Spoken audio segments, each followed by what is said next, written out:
You don't get the vaccine, it automatically makes you public enemy number one. This is a design. Public enemy number one. This is a design. This is a design.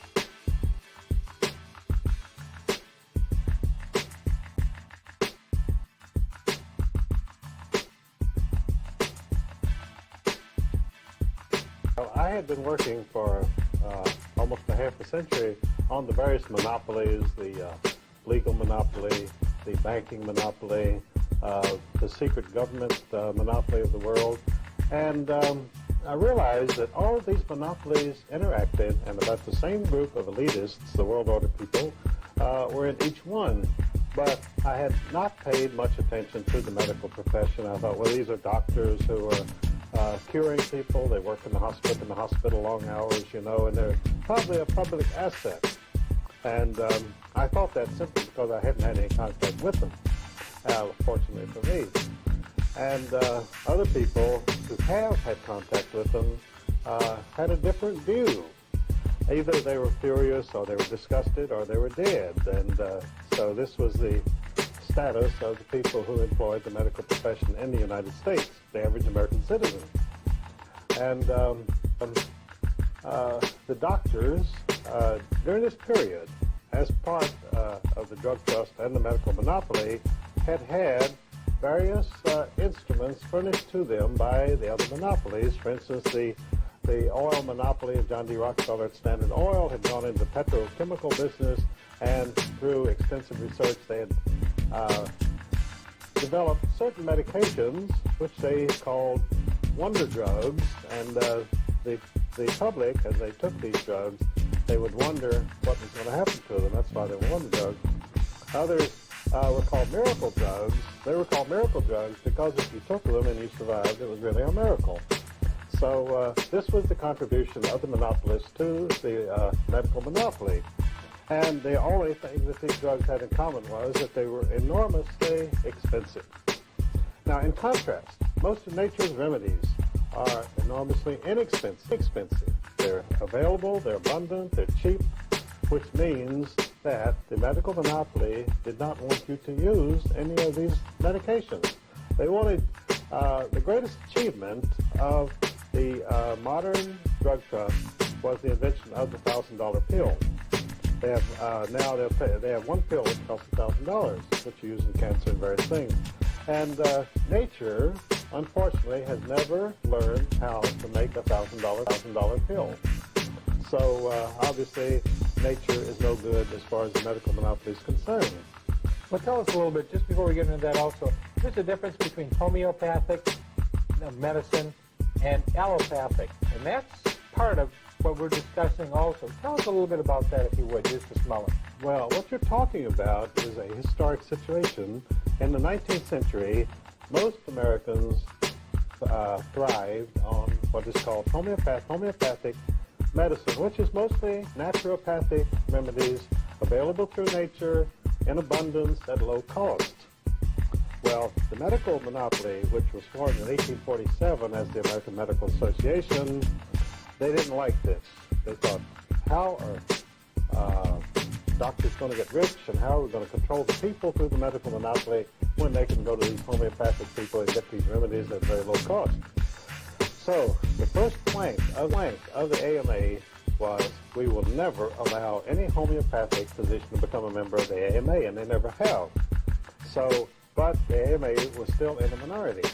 So around the turn of the century, John D. Rockefeller realized there were great potentialities of profit in the medical industry, and so he took over the medical profession. Now you say, how could anybody take over the medical profession?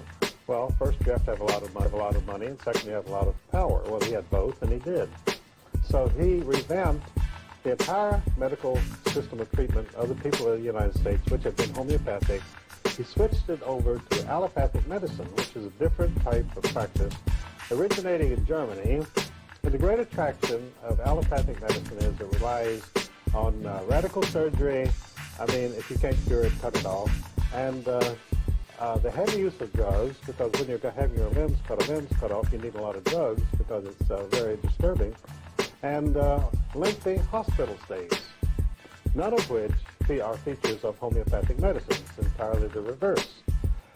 So, by taking over the medical industry in 1910, through studies which he made through the Carnegie Foundation, John D. Rockefeller emerged as the kingpin of the medical monopoly in the United States.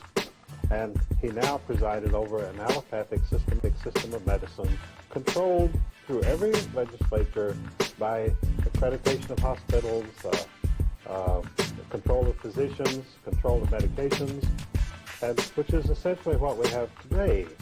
So from 1910, when this change was effected, right to the present day, the cost of health care has multiplied astronomically in the United States to the point where it is no longer available to most American citizens. So how did they counteract this? When they got us to the point where the average working man could not afford hospital care or the allopathic system of treatment, they set up an insurance industry, medical insurance. All of the money from the health industry goes into the medical monopoly and the drug trust. Interestingly enough, the Rockefellers control every major drug company in the world, and now when I say control, I mean directly. They have, among the directors and officials of each of the 18 largest drug companies in the world, they have men from Chase Manhattan Bank, from the Exxon oil company, and so forth. So they're right there. The names, I have all the names in my book, Murder by Injection.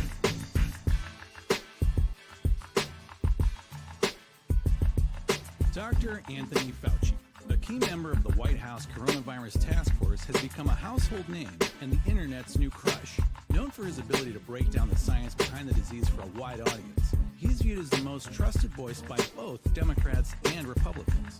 So who is Dr. Fauci?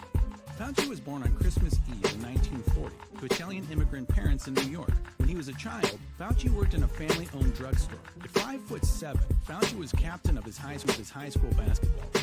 He received his medical degree from Cornell University Medical College, where he graduated first in his class in 1966. Fauci started his long career at the National Institutes of Health in 1968. Over the next 5 decades, he steadily climbed up the ladder to become the nation's leading expert on infectious disease. In 1984, he became the director of the National Institute of Allergy and Infectious Diseases, a position he still holds today. During his tenure, Fauci has served 6 presidents and worked to battle AIDS, SARS, Ebola, Zika, and the coronavirus. Fauci first stepped into the public eye during the AIDS epidemic in the late 1980s. As the LGBTQ community became increasingly frustrated by government inaction and public apathy, Fauci, then a government spokesperson, became a target of activists. However, when protesters stormed the NIH building, Fauci surprised everyone by inviting them into his office. He ended up working with activists and adopted their idea of parallel track, an approach that expanded access to promising new drugs. I consider Fauci one of the great heroes. Now, with 3 decades of experience combating infectious diseases, Fauci has become the one person the public turns to for fact-based analyses during this pandemic. He's also been a blunt voice. It is a failure. Let's admit things will get worse before they get better. Occasionally contradicting the president. The evidence that you're talking about, John, is anecdotal evidence. When asked how he managed to not get fired, Fauci said, even though we disagree on some things, he listens. The idea of just pitting one against the other is just not helpful. At 79, Fauci is known to be a workaholic even by Washington standards. He used to run 7 miles a day, but had to cut it down to 3.5 miles during the epidemic. When asked about the recent threats he's received, Fauci simply said, you know, it's my job. This is the life I've chosen, and I'm doing it. I understand that there are families that in some cases are concerned about the effect of vaccinations. The science is pretty indisputable. There is every reason to get vaccinated. There aren't reasons to not.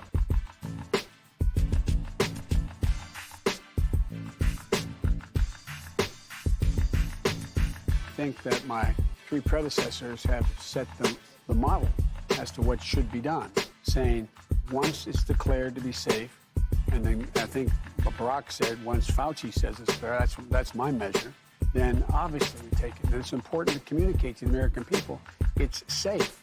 It's safe to do this.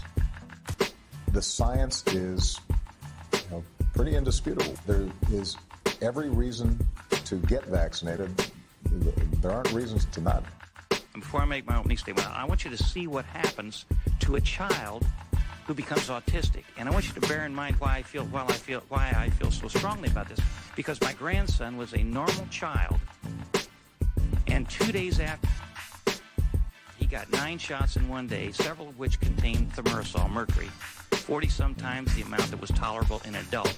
He started acting exactly like this child.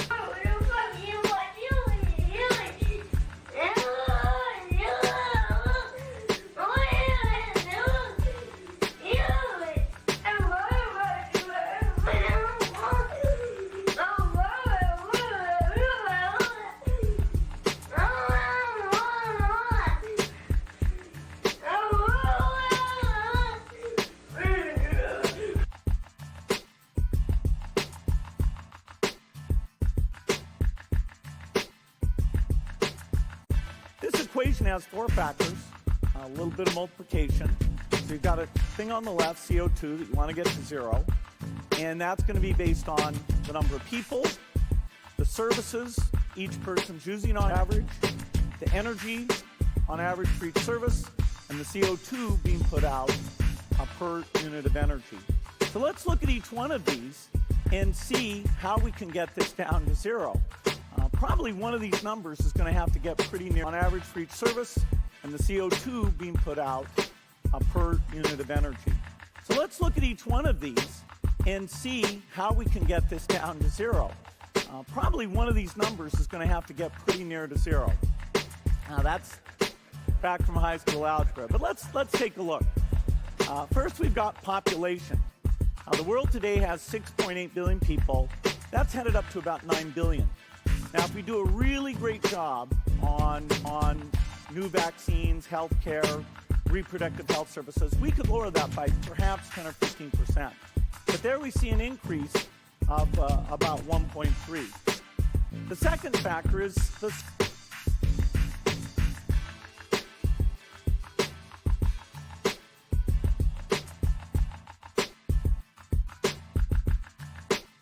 This is a very important question to get right, because it was absolutely key for me. When our foundation first started up, it was focused on reproductive health. That was the main thing we did, because I thought, population growth in poor countries is the biggest problem they face. You've got to help mothers who